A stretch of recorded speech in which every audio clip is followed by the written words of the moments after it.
Shame, guilt, embarrassment, humiliation, sympathy, empathy all play a part in our lives, and it's important to understand the differences between them and how to learn to deal with these emotions when they arise.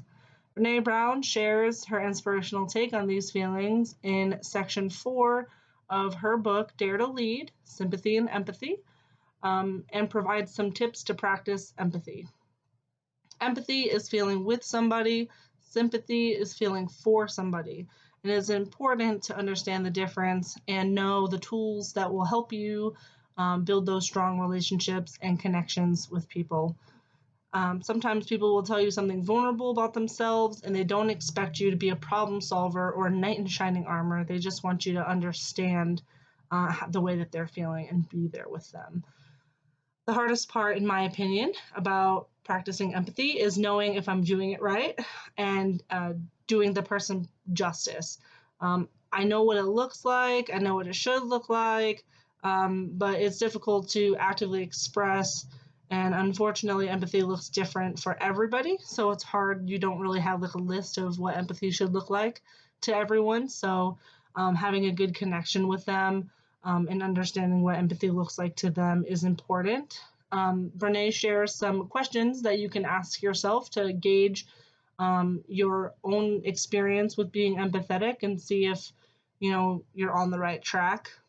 First question being, which of the empathetic misses that she discusses in the book shuts me down or us when in time of our empathetic need? Number 2, how do I feel when I'm sharing one of these misses? Sharing and one of these misses occurs, and how does that affect the connection with the person? How do I rate my own empathy skills? And 4, what go-to responses that do I use that I could change to be better? So just a quick run through my personal experience with empathy. The empathetic miss that I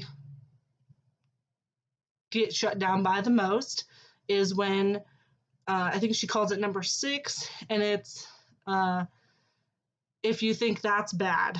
So when I'm telling someone something that's happened and they go, oh, you think that's bad, and they share something worse, which leads to number 2, how do I feel when I'm sharing and someone does make that miss?